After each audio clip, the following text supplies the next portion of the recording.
how to log in your PPOE account in Mercusys router. So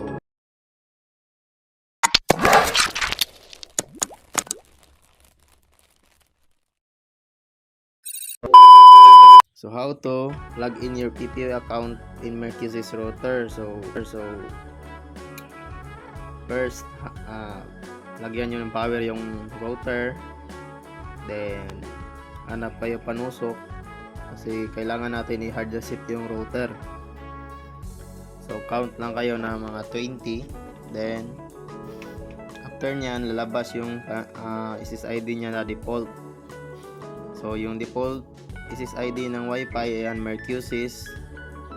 Simple Mercusys router. So click nyo yung Mercusys, auto connect yan.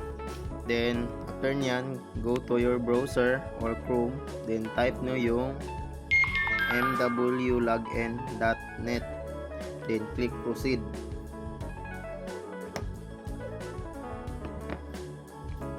So antayin nyo lang.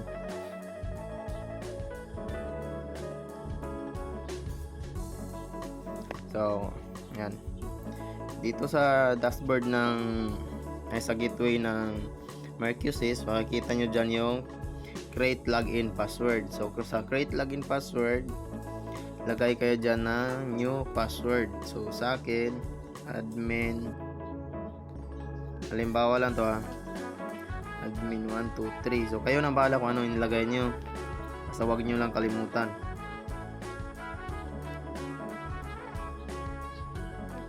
So after nyo, click proceed.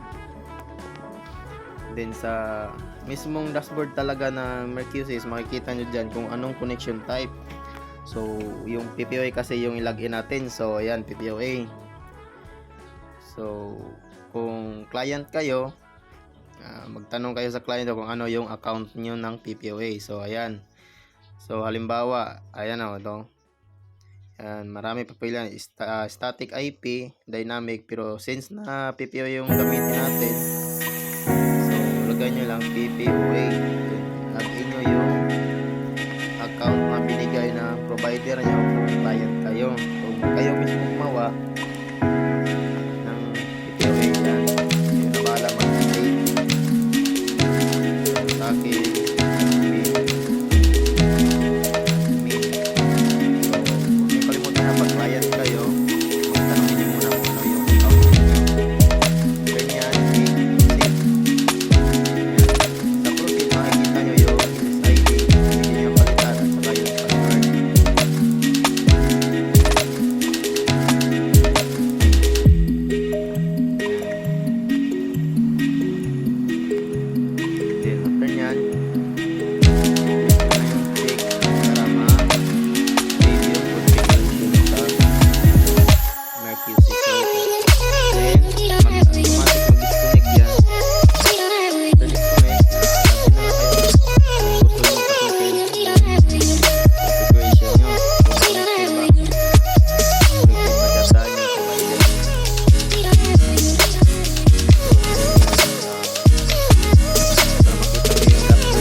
makikita kung ilang device yung nakakonect sa inyo.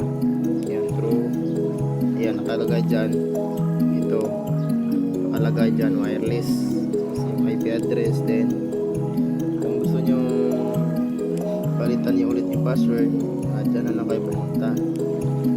Yan. Tapos yung PPO account, pag once na login nyo na, wag nyo nang baguhin para hindi ma-disconnect sa provider. So, ganun lang.